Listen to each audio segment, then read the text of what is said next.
Mics look good. We're good. Did you say next look good? Mics. Oh. Next looking good, Mason. Still there. You didn't lose it.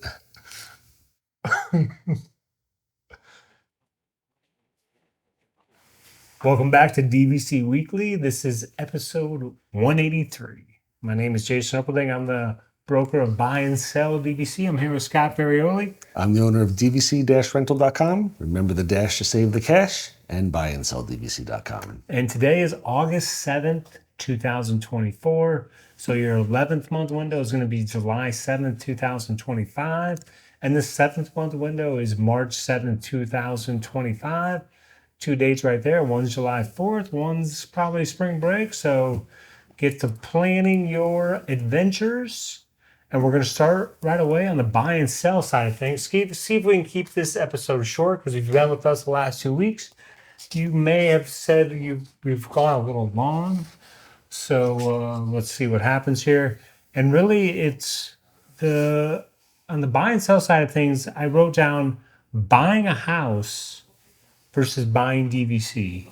Okay. Because I will say that when we were in Vero Beach, guess what we did? We looked at 2 homes. Really? We did. Okay. We looked at one home with, it was just my wife and I, and we looked at another home on the way out, all 4 of us. And what's interesting is, and again, this is a small sample size because I spoke to 2 realtors, is like when you buy a house, like you want to know, first of all, like when was the house built? How old is the AC? How old is the roof? What's the school district like? How close are the grocery stores? What is traffic like at this time of day, this time of day, this time of day, this time of day? Is your HOA super strict? Is your HOA way too lax? Like, there's a million questions you want to know before buying a house, because most people, they're not buying a house just to be in there for 6 months. They want to be in there for a long time. So it got me thinking when I looked at these homes, with DVC, really, it's not... You don't want to, you're not necessarily concerned about what's the square foot of a studio at Copper Creek, or what's the, what dishes are in the room in a 1-bedroom at Beach Club. The biggest thing I think is you want to know how the DVC program works inside and out. That's going to be your key to victory of whether or not you want to jump into membership. Not because, some resort has an amazing pool.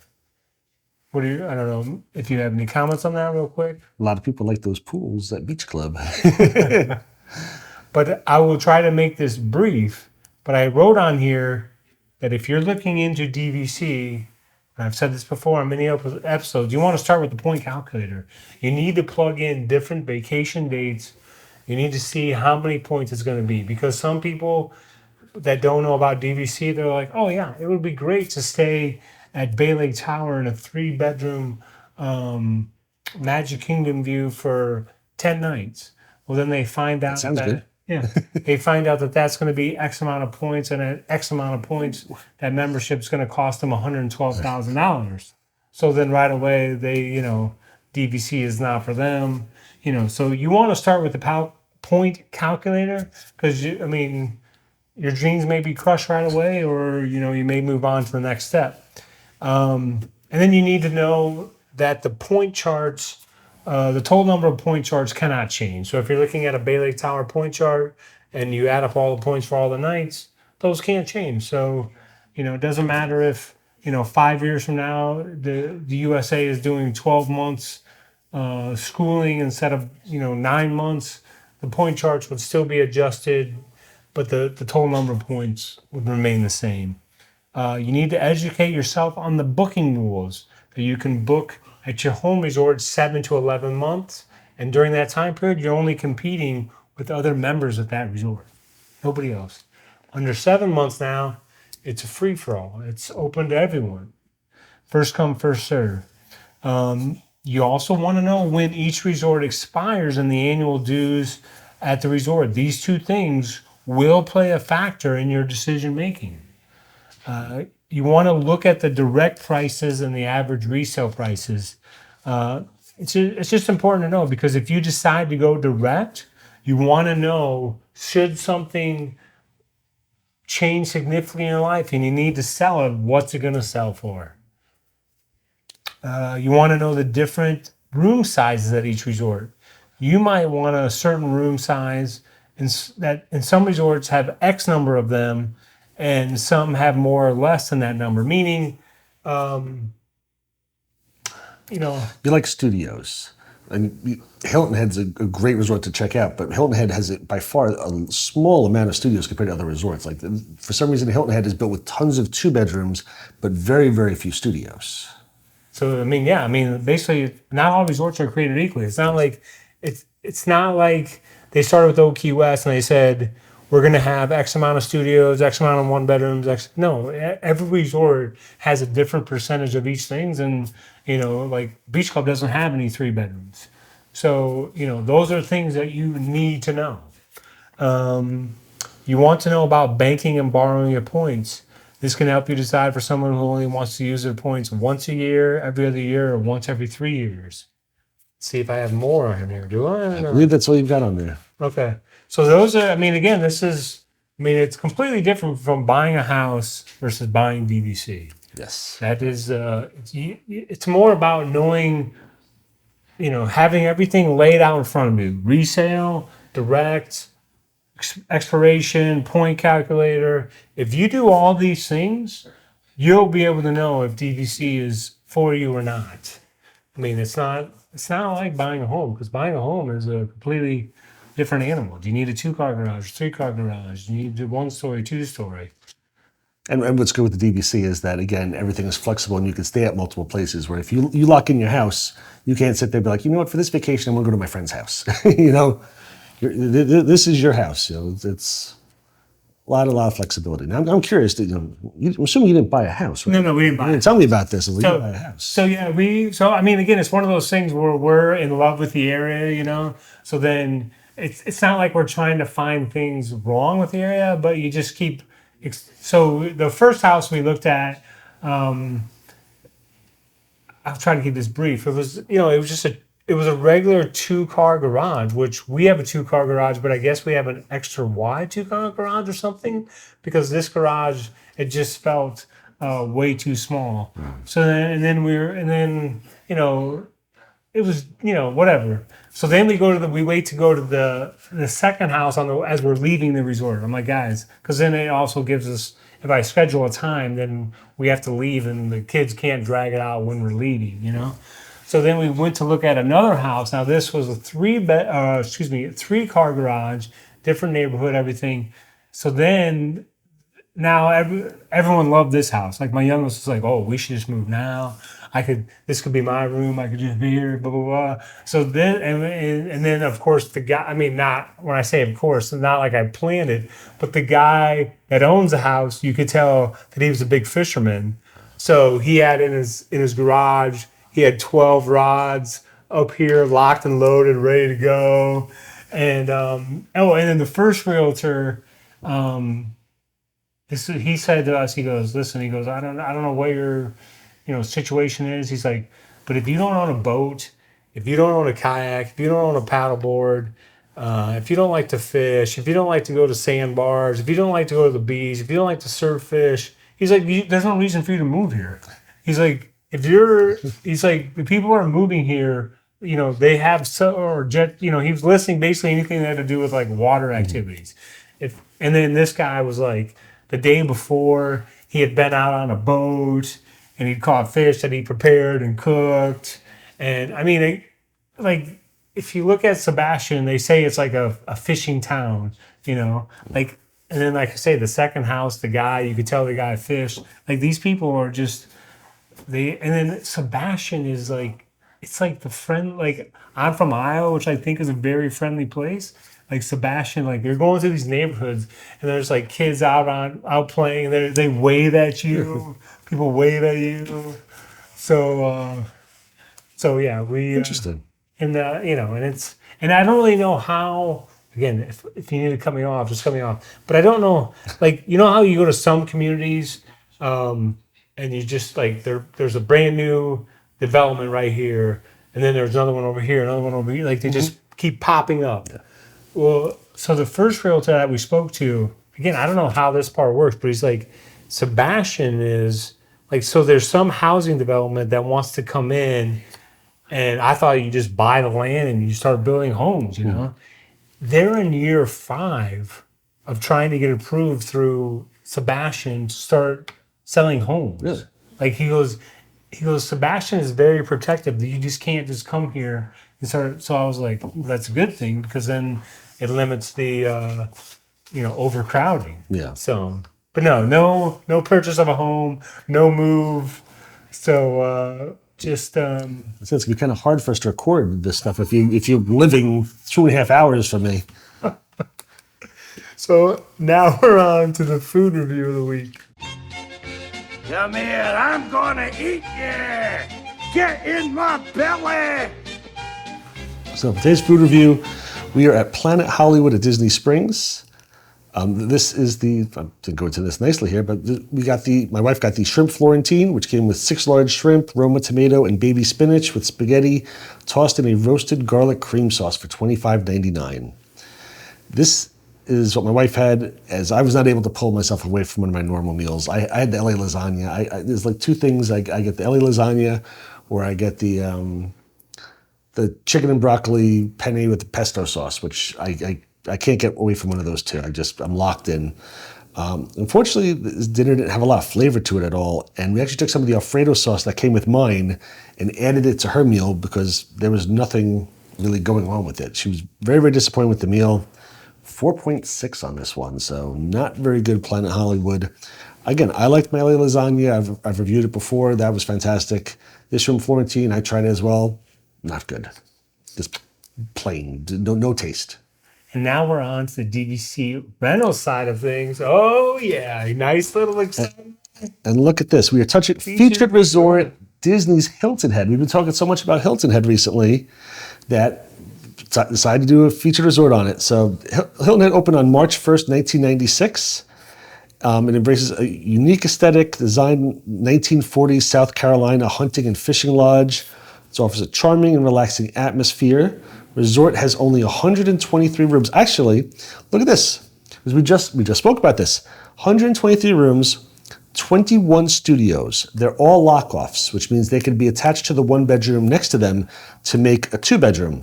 21 1-bedrooms, all lock-offs. So essentially, those are all 2-bedroom lock-offs right there, and 76 dedicated 2-bedrooms.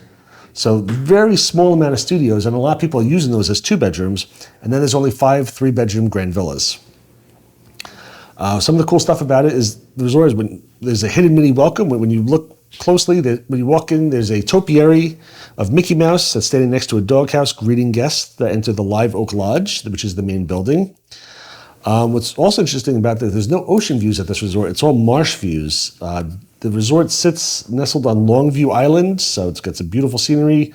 Not directly on the beach. You could drive or take the Disney bus across the street. It's about a mile down the road to check out the Disney beach. There's also the resort boasts stunning views of the Intercoastal Waterway and its lush low country marshes teeming with wildlife. Private beach access. So the beach that they do have, you have to be a Disney Hilton Head guest to go there. Complimentary shuttle wish you there. It says 1.5 miles away to the beach house, but beautiful, right on the Atlantic coast. It's got its own pool there. It's got its own beach house, restaurant, lots of nice stuff. While Disney's woven throughout the resort, it doesn't overshadow the charm. I mean, you feel like you're in like a campground. Like it's like you've got. I always picture it like almost like you've gone to upstate New York, but lots of pine trees. But I mean, you've got lots of oak trees and Spanish moss and stuff. So I mean, you absolutely know that you're in the South, but it's not. You don't feel like it's not Florida. I mean, you feel like you're in the mountains. Very, very laid back. Lots of local shops nearby, championship golf courses, restaurants, really nice pool. There's bike trails that you could go on. Apparently, I didn't know this, that it says, eagle-eyed Disney fans may recognize a familiar location from 1994 film Forrest Gump. The shrimping scenes were filmed near the resort's docks on Calabogue Sound. Had no idea. So apparently some of Forrest Gump was filmed right by Disney's Hilton Head.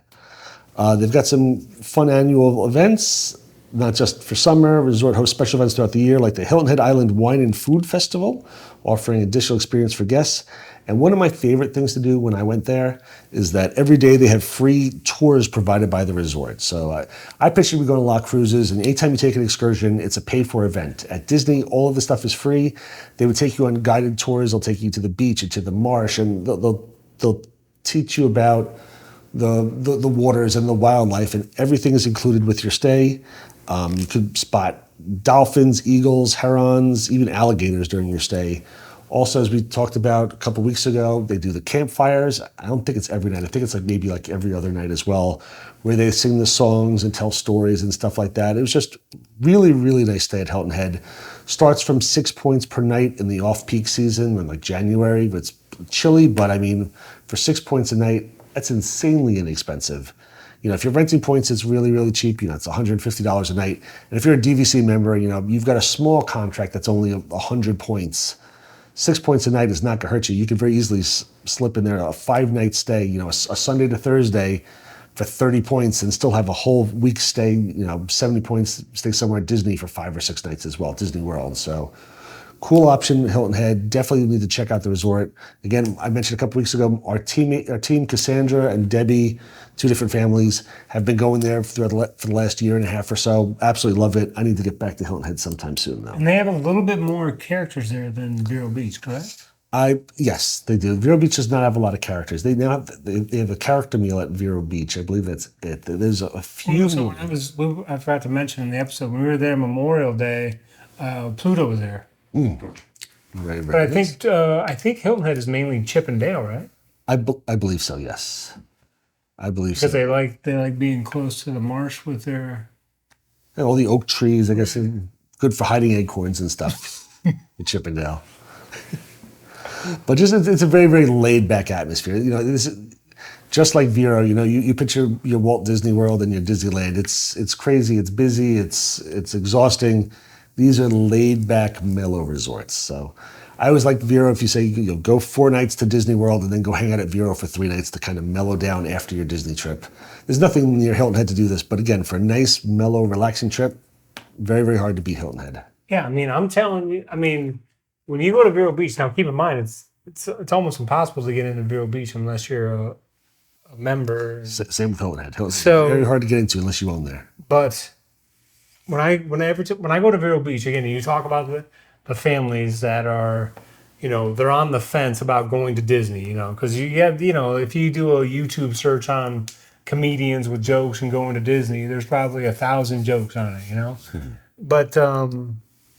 But I say, if you're a family and you come to Walt Disney World, and I keep mentioning Bailey Tower, well, that's just, again, because you can walk to Magic Kingdom. So there's less stress of getting on the bus, of figuring out this. You can walk to Magic. If you stayed 3 nights at Bailey Tower and 3 nights at Vero Beach, I think you're going to cover everyone in your family being happy. And then now you do have to drive to Vero Beach and then drive back to fly out of Orlando. But I mean, you would get the best of both worlds, because it's like when you mentioned the square foot a couple episodes ago of like the studio. Do you remember what that was? Or It was I feel like it was like 385 or something. and like what's the square? Do you know what the square foot is in like a cruise? Is it like 160 or is that? It depends on the cruise ship, but you're looking at like 160, 170 So- typically for most places. So I mean, the studio. Like some people say, oh, it's just a studio. Well, it's like, you know how many people go on cruises and you're just in one room? I mean, the studio is so much bigger than a cruise room. And then you go there and then you have the beach, you have the pool, you know, you can do fishing excursions if you want. You can turn it into a little 3-day cruise if you want, with all the options that are in the area. So yeah, I mean, I'm surprised most people, you know, don't do the little, again, but it's not easy to get reservations, but you know, do the split, you know, half and half. Well, basically, because you're going to get the person that says, no, I just want to go to the beach and relax. You get both. And I would always end it with Vero Beach. Start it with Disney, fight through the crowds, and then go to Vero Beach. Agree completely. Is that all we got there? Hilton Head? That's it. That's all we got. You need to be at Hilton Head, I think, next July 4th. I think I do.